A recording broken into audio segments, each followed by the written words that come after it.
I never used to believe in those creepy internet stories. The kind that warn you about some obscure ritual, a cursed room, or rules you weren't meant to follow exactly. But when I stumbled upon a post of room 313 at the Ridgestone Motel, I don't know, something about it just felt so different. The post was buried deep on a dying forum, one of those ghost towns from the early 2000s.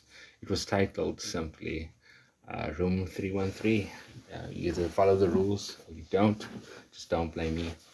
The post described a very specific sequence of actions. You had to check in after 11:57 p.m., not a minute earlier. Once there, you were meant to ask the front desk for a dusty key with no explanation. If they hesitated, you were to wait without speaking until they handed the key over. You weren't supposed to talk to anyone between the lobby and the room, not even if someone called your name, especially if someone called your name.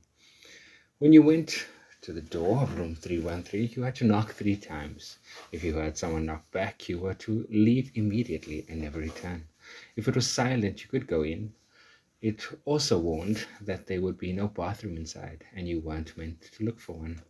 Once inside, you were to sit in the armchair, not on the bed, and wait until exactly 3:13 a.m. If the phone rang before that bedtime, you mustn't answer. If it rang at 3:13, you had to pick it up and say only, I accept. And lastly, when you left, you were never to look back at the room, not even in the reflection. I should have laughed it off, but I was between jobs, between cities, and between my better judgment.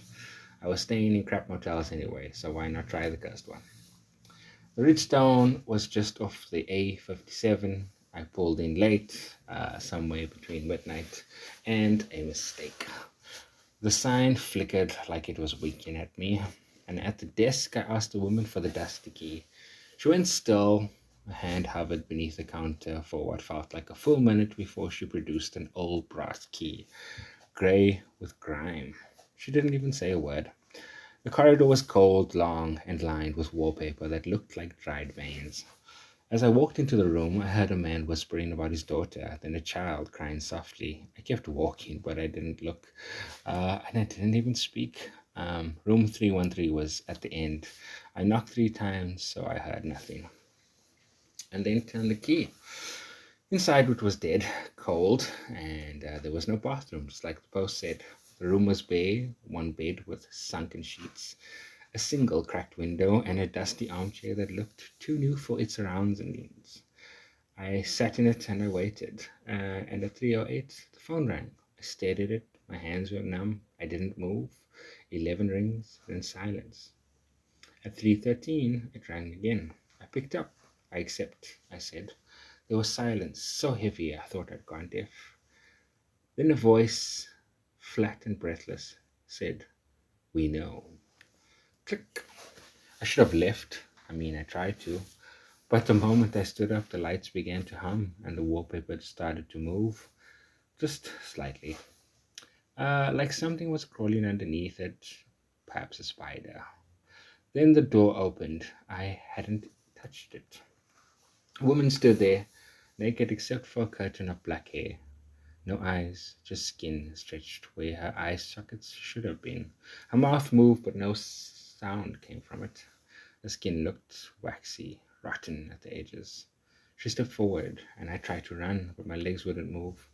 The chair held me like I'd melted into it. She reached out, touched my cheek. Her hands were cold, colder than the air, colder than anything I felt. Then I blinked, and I was back in my car. It was morning. My phone said 7:12. I drove away from the place like the devil himself was chasing me. I didn't look back, not once, not even in the mirror. But here's the thing. Every minute now feels wrong. My reflection, it hesitates, blinks just a fraction too slowly.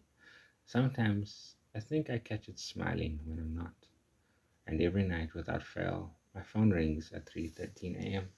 I don't answer anymore, but I can still hear her voice behind the dial tone. You already accepted.